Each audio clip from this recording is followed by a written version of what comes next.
Hello everyone. इससे पहले मैंने दो वीडियोस बनाई थी, जिनमें से फर्स्ट वीडियो में मैंने बताया था कि अगर आप यूएस के अंदर फुली फंडेड पीएचडी एडमिशन हासिल करना चाहते हैं तो उसकी एक जो रिक्वायरमेंट है वो है जीआरई जर्नल टेस्ट की। वो आपको देना पड़ेगा। ओके।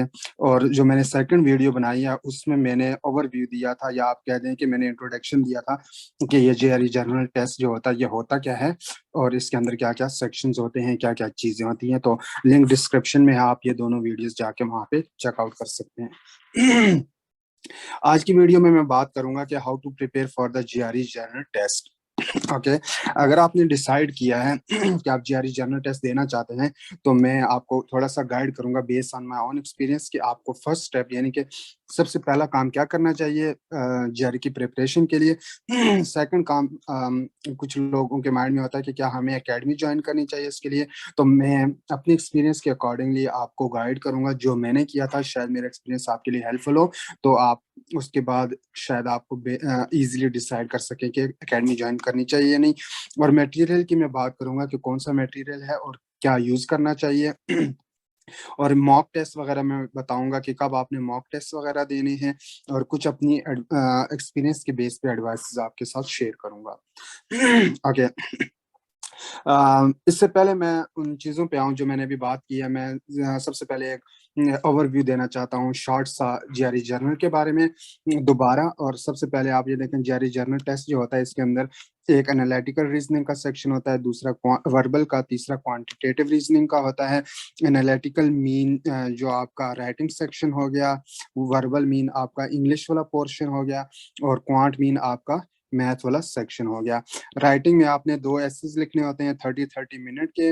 वर्बल और क्वांटिटेटिव के दो दो सेक्शंस होते हैं आपके, और 20-20 क्वेश्चंस होते हैं। 35 मिनट टाइम होता है एक सेक्शन का क्वांटिटेटिव में, और 30 मिनट्स टाइम होता है वर्बल का पर सेक्शन। ओके, तो 4 सेक्शन यहाँ से आपकी हो जाएंगी, 4 सेक्शन। इसके अलावा भी एक सेक्शन होता है और वो सेक्शन होता है अनस्कोर्ड सेक्शन। अनस्कोर्ड सेक्शन ये होता है, इसकी पोजीशन वेरी करती है। तो 4 जो स्कोर सेक्शन है और उसके बाद +1 जो होगा आपके 5 सेक्शंस ये होते हैं वर्बल और क्वांट को मिला के। और आपको ये नहीं पता होता ये पहला सेक्शन है अनस्कोर्ड, दूसरा, तीसरा, चौथा या पांचवा, तो आपने गेस नहीं करना है, ये कोई भी हो सकता है, एंड सो ऑन। और टोटल मार्क्स जर्नल के 340 होते हैं, जिनमें 140 आप वर्बल में 170 आप वर्बल में ले सकते हैं और 170 आप क्वांटिटेटिव में, और टोटल आप 340 कर सकते हैं। राइटिंग का स्कोर आपको 0 से 6 मिलेगा बेस्ड ऑन योर एसेज। एक और चीज, जीआरई जर्नल में कोई नेगेटिव मार्किंग नहीं होती है, और ये कंप्यूटर बेस्ड टेस्ट की मैं बात कर रहा हूँ। आपको मजीद इंफॉर्मेशन चाहिए तो आप ये वीडियो चेकआउट कर सकते हैं, लिंक डिस्क्रिप्शन में। ओके, सो वर्बल में जो 20 क्वेश्चंस होते हैं पर सेक्शन, उन 20 क्वेश्चन में 10 जो होते हैं reading comprehension, RC, text completion के 6, और सेंटेंस इक्विवेलेंस के जो होते हैं वो 4 क्वेश्चंस होते हैं। मैं ये बातें ये एक पैराग्राफ होता है और उसके बाद ना क्वेश्चंस दिए होते हैं, आपको आंसर देने होते हैं इन क्वेश्चंस का बेस्ड ऑन दिस पैराग्राफ। तो इन्हें हम कहते हैं रीडिंग कॉम्प्रिहेंशन, टेक्स्ट कंप्लीशन, और ये जो होते हैं फिल इन द ब्लैंक्स होती हैं। आपको खाली जगह पुर करनी होती है। यहाँ पे आपके पास ये सेंटेंस सीक्वेंस, यहाँ पे 2 आंसर्स होते हैं। फर्क कितना है, 6 ऑप्शंस होते हैं, A B C D E और F, और उनमें से आपने 2 सिलेक्ट करने हैं। और यहाँ पे फिल इन द ब्लैंक्स होते हैं, यहाँ पे सिंगल ऑप्शंस होते हैं। यहाँ पे 1 ब्लैंक, 2 ब्लैंक और 3 ब्लैंक, 1 ब्लैंक, 2 ब्लैंक और 3 ब्लैंक के क्वेश्चंस होते हैं। इनमें से 2 ब्लैंक्स होंगे, हर ब्लैंक में एक एक आंसर होगा। 3 ब्लैंक्स होंगे, हर ब्लैंक में एक एक आंसर, और 1 ब्लैंक होगी, हर एक ही आंसर। यहाँ पे हर ब्लैंक में 2 आंसर जाते हैं जो सिनोनिम्स होते हैं। ओके, आप मजीद इसको चेकआउट कर सकते हैं इस वीडियो के अंदर। ओके। अब आते हैं अपने असल क्वेश्चन की तरफ के, how to prepare for the GRE general test. अगर आपने जीआरई देने का इरादा कर लिया है तो सबसे पहला स्टेप जो मैं आपको एडवाइस दूंगा वो ये है कि आपने कोई एक मॉक टेस्ट देना होगा। आपको एक मॉक टेस्ट देने, मैं आपको बताऊंगा आपको कहाँ से ये मॉक टेस्ट लेंगे। और ये वाला जो मॉक होगा ये ईटीएस वाला नहीं देना, क्योंकि ईटीएस वाले वो लोग हैं जो एक्चुअल टेस्ट बनाते हैं, तो मैं नहीं चाहूँगा कि आप ये वाला जो होता है मॉक टेस्ट ये ज़ाया कर लें। इसके क्वेश्चंस आपको पता भी नहीं होने चाहिए, ये आपने कब देना है ये मैं इधर बताऊँगा 4 ऑप्शन में। ओके, और ये वाला मॉक टेस्ट जो मैंने दिया था, मुझे मिला था मैनहट्टन का फ्री मॉक।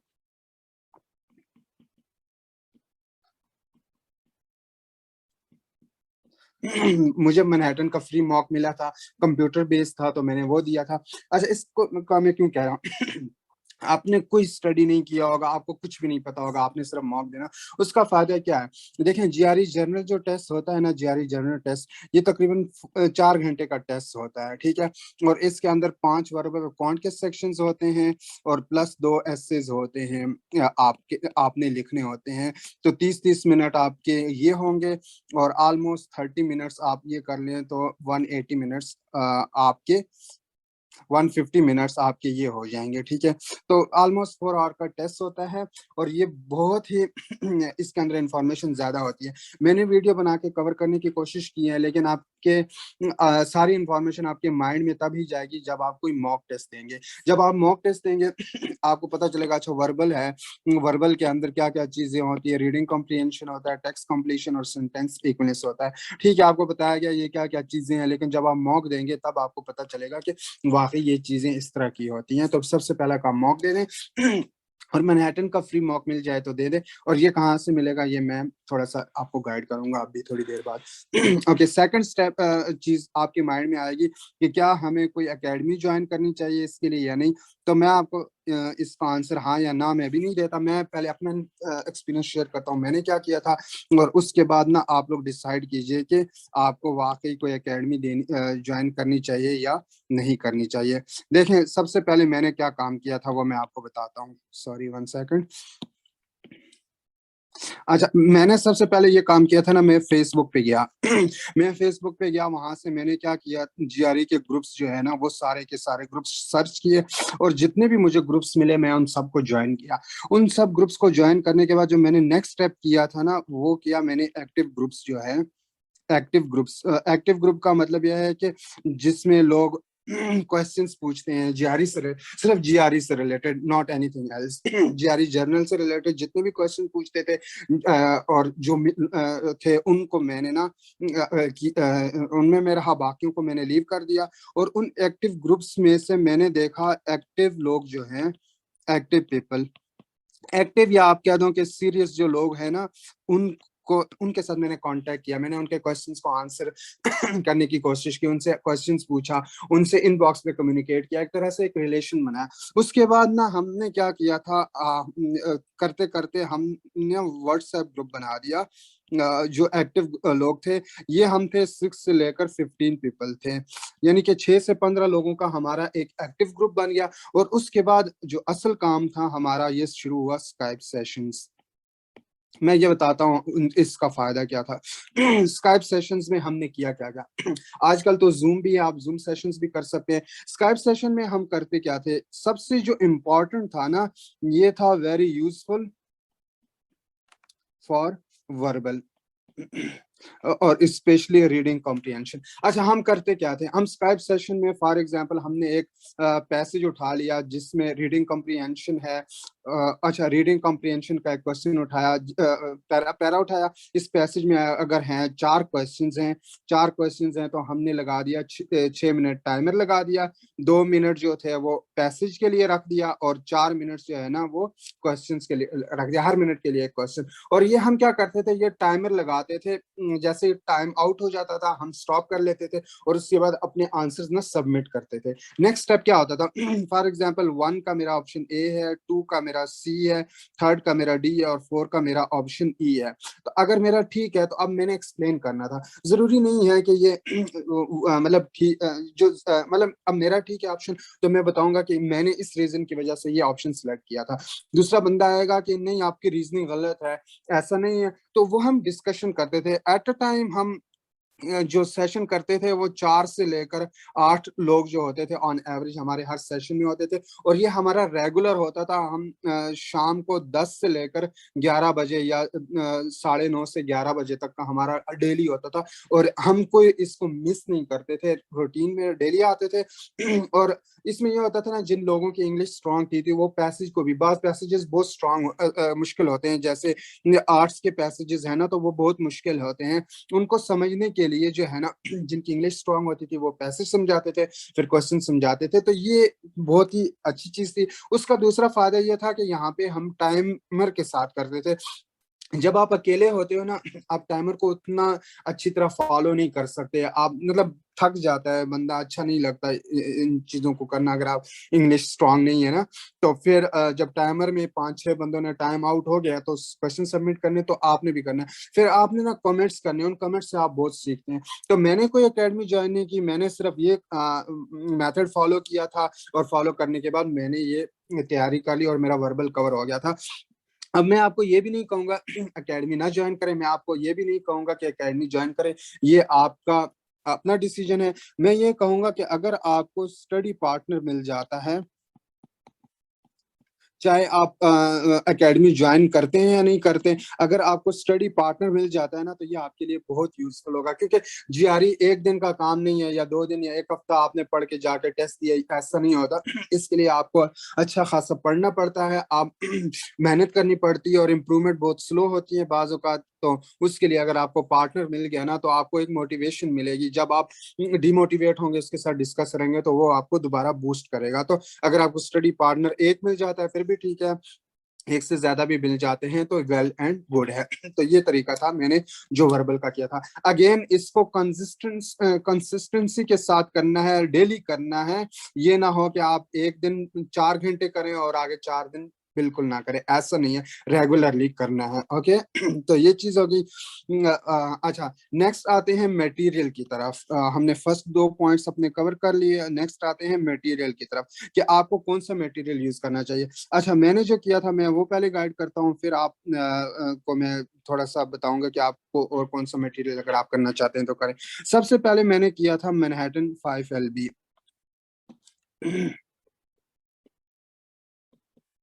ये आप गूगल करें ना, 5 LB बहुत बड़ी बुक है मैनहट्टन की, ये आपको मिल जाएगी। और दूसरी बात है, आपको ETS official guides, ETS official guides, ये मैंने किया था।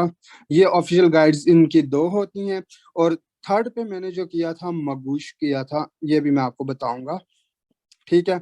और मैं आपको ये बताऊंगा कि लेटेस्ट मटेरियल। अच्छा, मैं आपको बताता हूँ। सबसे पहले मैं आपकी मेरी सजेशन ये होगी कि आप 5 LB करें। ये एक बहुत बड़ी बुक है, इसमें आप आर्ट्स भी कर सकते हैं, मैथ भी, आप क्वांट भी कर सकते हैं। हो सकता है ये एक्चुअल टेस्ट से इसके क्वेश्चन रेलेवेंट ना हो, लेकिन आपको स्टार्ट में ना एक स्टेमिना डेवलप करने के लिए, और स्टार्ट में ना आपको थोड़ा सा मैथ के जैसे फार्मूले हैं उनके लिए आपको एक गुड सोर्स है स्टार्ट करने के लिए। अगर आप मैनहट्टन 5 LB करने के बाद बहुत कॉन्फिडेंट है और डायरेक्ट आप ऑफिशियल गाइड दे के टेस्ट देना चाहते हैं तो वेल एंड गुड, और बहुत से लोग ऐसे करते नहीं है। अगर आपको लगता है कि नहीं, आपके डिजायर स्कोर तक आप नहीं पहुंच रहे हैं, तो मैंने क्या किया था, मगूश किया था। अब मैं आपको ये मैंने एक सॉफ्टवेयर परचेज किया था तब 5,000 या 6,000 का, अब मुझे नहीं पता कि क्या प्राइस है। मैंने दिया, मैं ये बात कर रहा हूँ 2018 और 2019 की बात कर रहा हूँ, और अभी है 2023।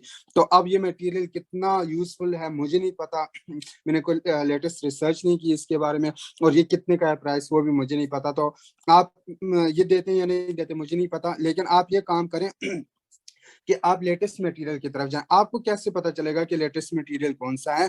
तो ये जो है ना, आप एक काम करें, ask people who took, 1 second sorry, GRE recently. देखिए, मैंने आपको ये कहा था ना कि आपको स्टडी पार्टनर्स चाहिए हैं, मिले तो वेल बहुत अच्छी बात है। तो आप जो फेसबुक ग्रुप होगा ना, वहां पे देखेंगे लोगों ने जिन्होंने नया नया जीआरई दिया होगा ना, उनके एक्सपीरियंस को आप पूछें, उन्होंने क्या दिया था, उन्होंने क्या मटेरियल यूज किया था, उनके स्कोर को देखें और उनके मटेरियल को देखें। हो सकता है उन्होंने कोई ऐसा घूस की तरह का कोई परचेज किया हो, या ईटीएस के जो फ्री टेस्ट हैं, फ्री मटेरियल के अलावा कोई परचेज किया हो, तो उन्होंने क्या चीज परचेज की थी जिसकी वजह से उनका स्कोर बहुत अच्छा है, तो आप उनसे भी है पूछ के ना कोई लेटेस्ट मटेरियल यूज कर सकते हैं। मुझे नहीं पता आजकल लेटेस्ट मटेरियल कौन सा है जो टेस्ट से रिलेटेड बहुत ही रेलेवेंट है, क्योंकि ये ये टेस्ट में थोड़ी चीजें अपडेट करते रहते हैं हर साल ना। तो लेटेस्ट मटेरियल कौन सा है वो देखें और वो फॉलो करें, तो आपके लिए ये बहुत बेहतर होगा। और जो लोग देते हैं जारी, उनसे कनेक्ट हो। फेसबुक में, सोशल मीडिया में बहुत से लोग होते हैं, आपको मिलेंगे, उनसे कनेक्ट हो, और जितने लोगों से कनेक्ट होंगे उसके हिसाब से आप दे सकते हैं। अच्छा, इसके बाद और उसके बाद आता है मॉक टेस्ट। अच्छा, मॉक टेस्ट आपने कब देने हैं? मॉक टेस्ट आपको सबसे पहले पता होना चाहिए कि ईटीएस के आपके पास पावर प्रेप के 1 और 2 ये आपके पास फ्री मॉक टेस्ट होते हैं। पावर प्रेप 1 और 2 आपके पास फ्री मॉक होते हैं, टेस्ट होते हैं। लेकिन मैं ये कहूंगा कि ये आपने कब देना है? During last month, during last month with a gap of 10 to 15 days. मतलब क्या हुआ? देखें, जीआरई के अंदर हो सकता है मटेरियल इतना मुश्किल ना हो, लेकिन सबसे बड़ा जो काम होता है ना वो टाइम मैनेजमेंट का होता है। टाइम मैनेज करना बहुत मुश्किल काम होता है, और दूसरा ये होता है कि उसके अंदर स्ट्रेस होता है और स्टेमिना आपको चाहिए होता है। उसके लिए जो चीज आपको हेल्प कर सकती है वो है free mock test, sorry, mock test. और आपके पास सिर्फ 2 फ्री मॉक टेस्ट है ईटीएस के, पावर प्रेप 1 और 2। और ये आप तब दें ड्यूरिंग लास्ट मंथ, जब आपकी तैयारी फुल हो जाए। अब आपको लगे कि आपने टेस्ट देना है, लास्ट मंथ है, आप 10 से 15 डेज का गैप देके दोनों टेस्ट दे दें। पहला टेस्ट दे दें और उसमें अपने मार्क्स को देखें। और आपने क्या करना है? ये नहीं करना टेस्ट दे दिया और खत्म। आपने ये करना है work on the wrong questions. आपने ये देखना है कि जो आपका क्वेश्चन गलत है वो क्यों गलत है। और अगर क्वेश्चन आपका ठीक है तो भी आपने देखना है कि वो क्या रीजनिंग देते हैं, क्या आपने वाकई क्वेश्चन ठीक किया है, या उनका कोई शॉर्टकट मेथड है, आपका लॉन्ग मेथड है। टाइम जिससे बचे उस मेथड की तरफ जाएं। तो रॉन्ग क्वेश्चंस को तो बिल्कुल लाजमी दोबारा रिव्यू में जाना है और अच्छी तरह उसको फुल्ली तैयार करना है। तो ये 2 फ्री हैं। इसके अलावा भी जो एटीएस के हैं परचेज कर सकते हैं आप मॉक्स। वो मुझे नहीं पता आप करना चाहेंगे नहीं, ये आपकी तैयारी पे डिपेंड करता है। आपको लगे कि आपने और मॉक भी देने हैं, तो मैंने दिए थे मैनहैटन कि आई थिंक उस वक्त 5 मॉक्स होते थे जिनमें से एक फ्री था, बाकी जो थे वो परचेज करने पड़ते थे। तो मैं क्या करता था, तब हमारा जो ग्रुप था ना उसमें फॉर एग्जांपल एक बंदे ने ये वाले परचेज कर लिए, उसकी एक्सपायरी में 1 मंथ या 10 दिन रहते हैं, तो वो क्या करता था, बाकी जो अपने फ्रेंड्स थे, हमारा जो ग्रुप था उसमें किसी किसी को दे देते थे, यार आप जीआरई दे रहे हो तो आप ये मॉक यूज कर लो। फिर हम वो यूज करते थे, और ये हम सिर्फ लास्ट मंथ में ये काम करते थे, दे दिया फ्री में, और फिर हम पास ऑन करते थे। तो इसके लिए आप ना जितने लोगों से कनेक्ट होंगे उतना ज्यादा आपको फायदा होगा, ठीक है। अच्छा, ये आपने ना जीआरई के स्ट्रेस और टाइम मैनेजमेंट को डील करने के लिए जो मॉक होंगे ना, ये टाइमर के साथ देने और कंप्यूटर बेस्ड देने हैं। आपने ये करना है कि as if you are in the real exam, distraction free environment चाहिए आपको, सेपरेट रूम। आप जितने 4 घंटे का ये टेस्ट है ना, तो आपने घर वालों को भी बताना है कि, या अपने रूममेट्स को बताना है कि आपको ये टेस्ट के अंदर डिस्टर्ब ना करें। और सिर्फ ये ब्रेक होती है जो आपके पास 10 मिनट्स की, आपने वो 10 मिनट्स की ही ब्रेक यूज करनी है, उससे ज्यादा ब्रेक नहीं यूज करनी। जिस तरह आपका एक्चुअल एग्जाम होता है मॉक टेस्ट उसी तरह ही देने हैं, तब आपका जो टाइम मैनेजमेंट और स्ट्रेस मैनेजमेंट और स्टेमिना सारी चीजें जो है ना वो तब जाके डेवलप होंगी। मॉक टेस्ट को ऐसे देना है जैसे आपका रियल एग्जाम है। ये 2 तो आपके लाजमी है, इसके अलावा आपको जितने मिले उतने आप दे दें, और फ्री आपको मिलते हैं। आप परचेज करना चाहते हैं या आप पे डिपेंड करता है, ये आप कर लें। अच्छा, और आपने रॉन्ग आंसर, ईटीएस का कोई मटेरियल में आपको रॉन्ग आंसर जो है ना ऐसा ना हो कि समझना है, क्योंकि ईटीएस वाले ही एक्चुअली एग्जाम बनाते हैं। तो ईटीएस के मटेरियल को आपने सबसे अच्छी तरह करना है, और कोशिश करें कि ये टेस्ट जब आपकी तैयारी कंप्लीट हो तो इसको ऐसे करें टाइमर के साथ, जो ऑफिशियल गाइड्स हैं, ताकि आपको थोड़ा टाइम के साथ चीजें हो सकता है इतनी मुश्किल ना हो। जैसे रीडिंग कम्प्रीहेंशन के लिए मुझे अगर फुल टाइम दे तो हो सकता है मैं इसको अच्छी तरह हो सकता है सारे क्वेश्चंस ठीक करूं, लेकिन मसला ये होता है कि 30 मिनट्स होते हैं 20 क्वेश्चंस, और ये पैराग्राफ बाज औकात एक पेज से भी बड़े होते हैं, तो उनको पढ़ना और नीचे फिर 1 2 3 4 या इस तरह के 2 3 या 4 क्वेश्चन है वापस जाना फिर टाइम लेता है। टाइम मैनेजमेंट ही सबसे बड़ी चीज है। अच्छा, before before going to advices, मैं आपको दोबारा बता दूं कि वर्बल को अब आपने कैसे कवर करना है। जैसे वर्बल पार्ट ये है। अच्छा, यहाँ पे मैं जो ये कहूंगा ना, मैंने जो फोकस किया था स्टार्ट में इन चीजों के ऊपर, क्योंकि ये थोड़े इजी लगता है, लेकिन जब मैंने मॉक दिए तो मुझे पता चला कि मेरा कोई इम्प्रूवमेंट नहीं आ रही वर्बल में। फिर मुझे दोस्तों ने कहा नहीं यार, फोकस इस पे करना चाहिए। और फिर हम जब गए ना स्काइप सेशंस के ऊपर, तो फिर पता चला कि वाकई जब मैंने ये इनको अच्छी तरह किया ना, तो इनसे मेरे ये चीजें ऑटोमेटिकली काफी हद तक मुझे अच्छी हो गई थी। अच्छा, सबसे पहले आप ये काम कीजिएगा, मैंने जो किया था और सारे लोग भी यही रिकमेंड करते हैं कि आपने कोई भी तैयारी स्टार्ट करने से पहले जो टेक्स्ट कंप्लीशन और सेंटेंस सीक्वेंस के लिए ना मगूश के फ्लैश कार्ड्स जो होते हैं ना, basic plus common words, common words I think ये 500 हैं, 500 वर्ड ये आपने करने हैं। ये एक दिन का काम नहीं है, आहिस्ता आहिस्ता आपके ये होते रहेंगे। क्योंकि देखिए यहाँ पे 6 ऑप्शंस होंगे, जैसे सेंटेंस सीक्वेंस में A B C D E और F 6 ऑप्शंस है, और ये डेली लाइफ के इजी वर्ड नहीं होते, ये काफी मुश्किल वर्ड होते हैं, ये जियारी वर्ड है, और ये मगुश को काफी हद तक कवर करता है। तो ये आपने मतलब एक तरह से याद करना है, मेमोराइज करना है, समझना है, तभी आपको पता चलेगा कि इन वर्ड्स का मतलब क्या है, इन दो का ये दो सिनोनिम है, ये दो सिनोनिम है, ये दो सिनोनिम है, और तभी आप दो चूज कर सकते हो। इसी तरह यहाँ पे भी जो फिल इन द ब्लैंक में सारे ये जीआरई के वर्ड्स होते हैं। जीआरई वर्ड हमारी डेली लाइफ की तरह इजी नहीं होते, थोड़े मुश्किल होते हैं, उनको आपने तैयार करना है। जब आपके यहाँ पे 250 वर्ड्स हो जाएंगे, 250 प्लस वर्ड्स हो जाएंगे, तब आपने स्टार्ट करना है रीडिंग कम्प्रीहेंशन की तैयारी। और फिर रीडिंग कम्प्रीहेंशन की जब आप तैयारी करें, तो आपने स्काइप सेशन करना है। हम क्या करते थे डेली, आप हम करते थे फॉर एग्जांपल 9:30 या 10 से लेकर 9:30 या 10 से लेकर हम जाते थे 11 PM तक। हम क्या करते थे, इस रीडिंग कम्प्रीहेंशन जितना ज्यादा हो सके करते थे, और उसके बाद 2 या 3 जो है ना, 2 या 3 जो है ना सेंटेंस इक्विवेलेंस, और 2 या 3 जो है ना वो text completion at the end में हम करते होते थे। हमारा फोकस होता था रीडिंग कम्प्रीहेंशन की तरफ। तो ये करना है। और दूसरी बात, जब आप कोई भी मटेरियल करें, आपको कोई रॉन्ग आंसर, रॉन्ग क्वेश्चन अगर आपका होता है ना, उसको अंडरस्टैंड करना है कि आपको ये रॉन्ग आंसर जो है ये क्यों आपका आंसर रॉन्ग है, रीडिंग कॉम्प्रिहेंशन, टेक्स्ट कंप्लीशन और सेंटेंस सीक्वेंस में। और जो अपना पार्टनर होगा उससे पूछे, डिस्कशन करें, जितनी आप डिस्कशन करेंगे उतना ही आपके लिए बेहतर है। अच्छा, एक और बात मैंने यहाँ पे ये की थी, aldaily.com, 1 second, सॉरी। अच्छा, मेरा चूंकि मैं मैथमेटिक्स में पीएचडी कर रहा हूँ, और मेरा जो है मैथ स्ट्रांग है, तो मेरा वर्बल बहुत वीक था। मैथ वालों की का इंग्लिश जो होता है ना वो काफी वीक होता है बाय डिफॉल्ट या बाय नेचुरली आता है। तो मुझे ना इनमें काफी मसला था। तो फिर मुझे ये पता चला, किसी ने बताया ना कि daily.com में जाके पैसेजेस रीड करो, और वहां पे ना आर्ट्स के जो पैसेजेस थे ना वो रीड करने, क्योंकि सबसे मुश्किल यही होते हैं। यकीन माने, मैं क्या करता था, मैं स्ट्रेट बैठ जाता था 30 मिनट से लेकर 1 घंटा, ठीक है, 30 से लेकर 60 मिनट्स, या सम टाइम 90 मिनट्स या 80 मिनट्स मैं स्ट्रेट बैठता था, और मैं पैसेजेस को पढ़ता था।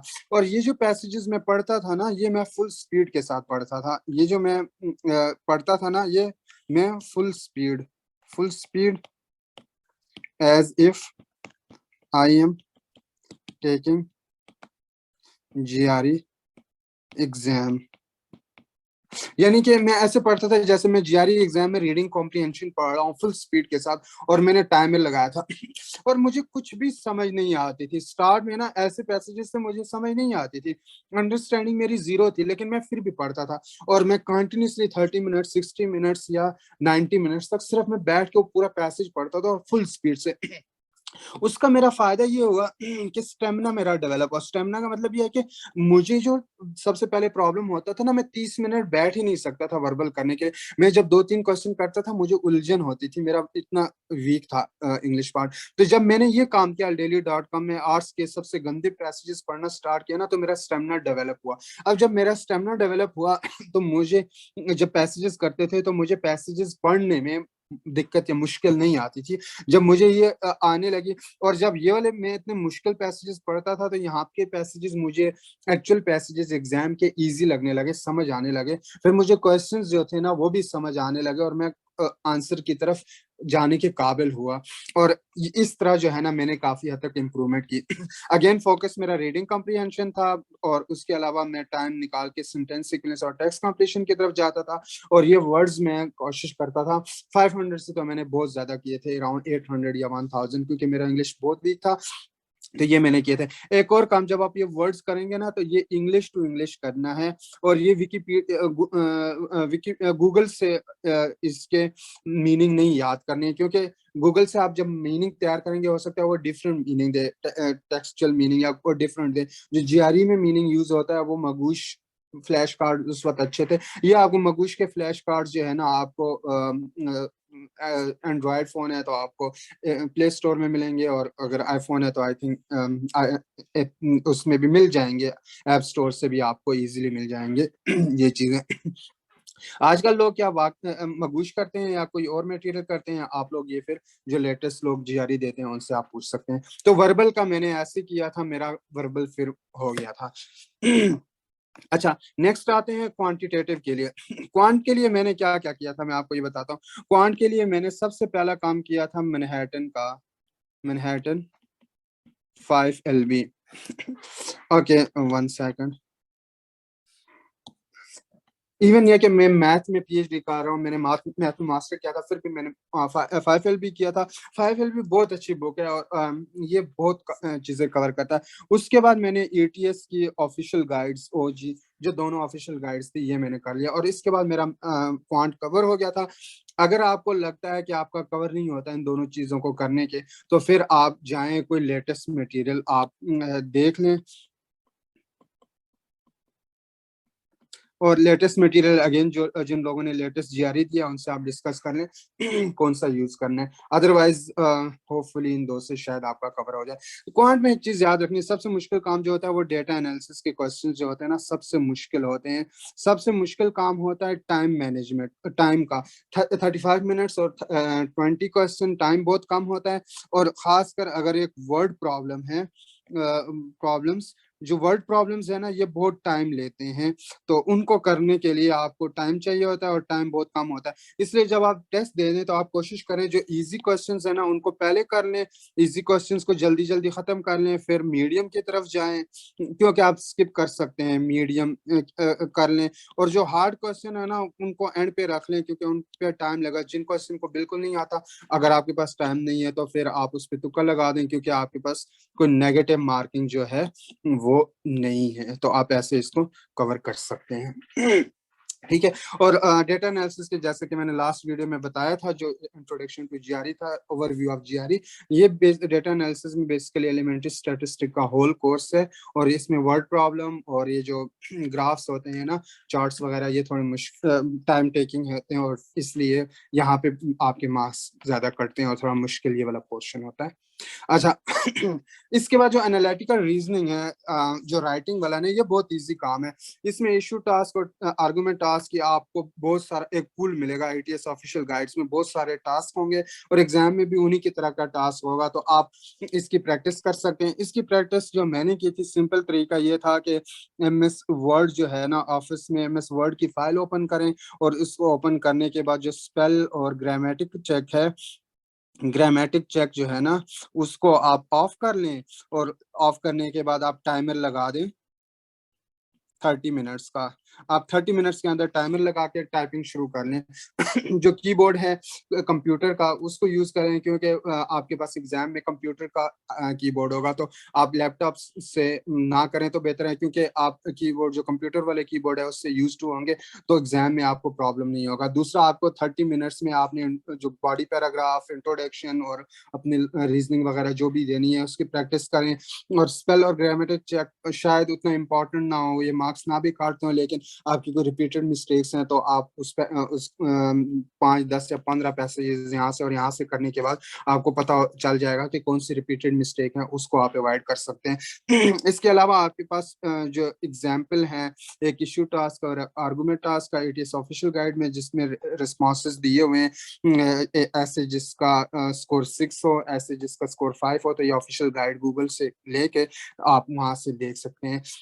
मैंने क्या किया था, हमारा अगेन ग्रुप था, तो हम क्या करते थे, इस मेथड को अप्लाई करते थे और यहाँ से एक टास्क उठाया, जो भी टास्क था, फॉर एग्जांपल एक टास्क है ये वाला, और उसको जो 3, 4, 5 जितने भी ग्रुप फ्रेंड्स थे वो सारे मिलके लिखते थे, आज हमने ये वाला टास्क करना है यहाँ से और ये वाला टास्क यहाँ से करना है। वो दोनों टास्क हम मैसेज कर ईमेल करते थे या ग्रुप में अपने आप एक दूसरे को सेंड करते थे। फिर रात 9 बजे तक टाइम होता था कि पूरा दिन आपके पास है, जब भी आपको 30 मिनट्स टाइम मिले आप टाइप कर लो और उस ग्रुप में शेयर करना है। फिर ज्यादातर जो लोग थे, for example person A B C D, सब ने सेंड कर लिया और सारे फिर एक दूसरे के जो टास्क है ना उसको देखते थे और फिर कभी कभी कमेंट्स भी करते थे कि तुमने ये वाला सही नहीं किया, तुम ये करो, इम्प्रूवमेंट वगैरह। तो ये बहुत इजीली हो जाता है, ये इतना प्रॉब्लम नहीं है। सबसे इम्पोर्टेंट वर्बल और पॉइंट था। अच्छा, एडवाइस, जब आपने देखे, मैं आपको ये भी एडवाइस नहीं दूंगा जीआरई दो, मैं आपको ये भी नहीं कहता जीआरई ना दो, ये आपका पर्सनल डिसीजन है। अगर आपने डिसाइड कर लिया तो मेरी एडवाइस क्या है वो मैं आपको शेयर करता हूँ। अगर आपने ये डिसाइड कर लिया कि आपने जीआरई देना है ना, तो फिर मेरी एडवाइस है stay away from negative people. One सेक।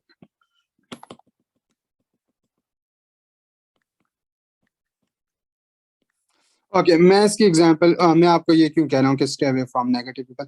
देखें, जब मैंने जीआरई देने का सोचा ना, जीआरई जनरल टेस्ट का, जीआरई जनरल का, तो मेरा एक दोस्त था ना, उसने कहा तुम क्या करे, मैंने कहा मैं जीआरई जनरल दे रहा हूँ। उसने दिया हुआ था जीआरई सब्जेक्ट, और उसने ये कहा, उसके आए थे 60% आए थे, ठीक है। उसने ये कहा कि उसने जीआरई सब्जेक्ट दिया हुआ मैथ का था, और वो भी बहुत मुश्किल था, उसने 2, 3 दफा जाके 60% चाहिए था, वो जिस यूनिवर्सिटी से पीएचडी कर रहा था उसकी रिक्वायरमेंट थी। तो उसने ये कहा कि वो उसने 2, 3 दफा के बाद जाके 60% लिया है, वो तो मैथ का ही था। जीआरई जर्नल में तो इंग्लिश होता है। उसने मुझे ये कहा है कि भूल जाओ आप, आपसे ये कभी नहीं होगा। और फिर मैंने इतना डिसहर्ट हो गया उसकी बात सुनने के बाद, मैंने 3, 4 महीने ना वाकई मैंने गिव अप कर लिया। मैंने कहा मैं देता ही नहीं हूँ, इस बंदे ने दिया हुआ है, ये कहता हो ही नहीं सकता, तो होगा ही नहीं। उसके 2, 3 महीने मैंने 3, 4 महीने छोड़ा, उसके बाद मुझे एक और फ्रेंड मिला, उसने कहा कि तुमने स्टार्ट किया हुआ था, क्या बना। मैंने कहा यार मुझे एक दोस्त ने कहा कि इसको ना दो, तुम नहीं कर सकते। उस अल्लाह भला करे उस दोस्त का, उसने मुझे दोबारा मोटिवेट किया। उसने कहा नहीं तुम दे सकते हो। मेरे ना पोजीशंस हैं, मेरे बीएससी मैंने किया हुआ है, एमएससी मैंने किया हुआ है, और फिर मैंने एमफिल किया हुआ था before coming to the USA. MPhil में मेरी फर्स्ट पोजीशन थी, मेरा गोल्ड मेडल था, एमएससी में मेरी सेकंड थी, और बीएससी में मेरी थर्ड पोजीशन थी। तो मेरी ओवरऑल पोजीशंस थी और मेरे परसेंटेजेस बहुत अच्छे थे। मेरे यहाँ पे स्ट्रेट एज थे, यहाँ पे मैंने 19 और 20 एज थे, यहाँ पे मेरे स्ट्रेट एज थे, और यहाँ पे मेरे स्कोर बहुत अच्छे थे। तो वो मुझसे काफी इम्प्रेस था। उसने ये कहा कि तुम लाजमी दो, तुम कर सकते हो। तो मैं ये कहता हूँ कि ये वाला जो दोस्त था जिसने मुझे इतना डीमोटिवेट किया था, अगर वो सेकंड वाला दोस्त मुझे ना मिलता ना, तो आज मैं यूएस में ना होता। सीधी सी बात है। तो मैं ये कहूंगा कि stay away from negative people, क्योंकि जीआरई देना एक वाकई मुश्किल काम है। अगर आपने डिसाइड किया आपने देना है, तो ये फिर आपकी मतलब नेगेटिव लोगों से दूर रहे। क्योंकि देखें, एक तो ये इसकी फी अराउंड $200 सिर्फ जीआरई की है, और $200 सिर्फ टॉफल की है। फिर जो स्कोर भेजना है यूनिवर्सिटी में उसकी फी होगी, एडमिशन फी होगी, आपकी एडमिशन फी अलग होगी, ठीक है। और आपके काफी पैसे भी लगते हैं, जो कि मैंने अपनी एक वीडियो में कवर किया हुआ है ये चीजें। और इसके अलावा ये बहुत टाइम वाले टेस्ट होते हैं, आपको हो सकता है जीआरई दूसरी दफा देना पड़े, कुछ लोग 3 दफा भी देते हैं, मैंने देखा नॉर्मल है। और यूएस आप आ रहे हैं, जीआरई देना कोई इजी काम नहीं होता, इसलिए सब लोग नहीं दे सकते। जो लोग नहीं देंगे, अगर आप दे रहे हैं तो वो आपको डिमोटिवेट करेंगे। तो कोशिश करें उनको ना पता हो, आप जो है ना उनको बताए बगैर आप दे दें ये जीआरई। एक तो मेरी एडवाइस है। दूसरा, आपके माइंड में आ रहा होगा कि पासिंग मार्क्स से होंगे, तो इसके कोई passing marks, minimum passing marks नहीं होते। आपने क्या करना है, आपने ये करना है, जिस यूनिवर्सिटी में आपने यूनिवर्सिटी को शॉर्टलिस्ट किया हुआ है ना, उसका चेक करना है requirements of the school where you are applying। जिस स्कूल में आप अप्लाई कर रहे हैं ना, उसका आप रिक्वायरमेंट देख लें। अगर 340 में से 300 लेना तो बहुत इजीली बात है। अगर आप हाई स्कूल में नहीं जाते तो आई थिंक 300 से ऊपर ऊपर आपका स्कोर आए ना। तो मेरे एक दोस्त का रिसेंटली 300 आया था, उसका एक न्यूयॉर्क में, एक यूनिवर्सिटी ऑफ न्यूयॉर्क में उसका एडमिशन हुआ था। तो आप 300 से ऊपर ऊपर आ जाए तो आ सकते हैं यूएस के। आप ये बाकी प्रोफाइल भी डिपेंड करती है कैसी है, ठीक है। तो ये आपने ये देखना है। बाकी अगर आपने अच्छी यूनिवर्सिटी में जाना है तो 310 या 320 प्लस हो तो आप टॉप स्कूल में भी जा सकते हैं। अच्छा, बाकी आपको माइंड में आएगा ना कि इसके लिए कितना टाइम चाहिए, कि आपका कितना टाइम लग सकता है जीआरई देने के लिए। तो ये डिपेंड करता है ऑन पर्सन टू पर्सन। देखें, मतलब क्या हुआ हो सकता है आपका वर्बल बहुत अच्छा है, क्वांट अच्छा ना हो सकता है आपका क्वांट अच्छा है, वर्बल अच्छा ना हो सकता है आपके दोनों इतने अच्छे ना हो, या हो सकता है आपके दोनों बहुत अच्छे हों। जैसे इंजीनियरिंग वगैरह के स्टूडेंट्स के दोनों वर्बल और क्वांट कुछ के बहुत अच्छे होते हैं, उनके लिए बहुत कम टाइम लगता है। और हो सकता है आपकी जॉब हो, जैसे मेरी जॉब थी 9 to 5, मैं यूनिवर्सिटी में मैं लेक्चरर था। तो मैंने तो ये यूनिवर्सिटी में ये टाइम गुजारना था। इसके बाद मैं घर आते आते मेरे पास 8 बज जाते थे खाना खा के। तो मेरे पास जो टाइम होता था, मैं 9:30 से लेकर 11 तक मैं जो है ना स्काइप के वर्बल के सेशन करता था। और इसके अलावा ऑफिस में जो टाइम निकाल के मैं क्वांट करता था, क्योंकि क्वांट में मुझे इतना मसला नहीं था, तो मैं ऐसे कवर करता था। आपने अपनी जॉब के अकॉर्डिंगली कवर करना। मुझे पूरा साल लगा था, मुझे प्रॉब्लम नहीं थी, क्योंकि मेरी जॉब ऑलरेडी चल रही थी। और फिर मेरी जॉब जो है ना, जॉब का ये फायदा था कि मेरी जॉब से मेरी फी निकल रही थी, तो मुझे फाइनेंशियली कोई स्ट्रेस नहीं था। और मुझे जल्दी भी नहीं थी कि मैं कहूँ कि मुझे इसी साल ही यूएस जाना है, जल्दी जल्दी दे के जाना है। नहीं, क्योंकि मेरी ऑलरेडी जॉब थी यहाँ पे, मैं ऑलरेडी मैं जॉब कर रहा था। तो ये था कि अगर मेरा 1 साल लग भी जाता ऊपर तो भी मैं, मेरे लिए फाइन था। मैं पाकिस्तान में पीएचडी स्टार्ट करने के बजाय मैं 1 साल सेक्रीफाइस करके अगर नेक्स्ट ईयर यूएस जा सकता हूँ, तो मेरे लिए 1 या 2 साल वो भी ऑप्शन थी। तो मैं यहाँ पे फुली कमिटेड था जीआरई के लिए, तो मैं टाइम निकालता था। तो ये आपने खुद देखना है कि टाइम कैसे निकालना है। Okay, so that was all for today, hope this was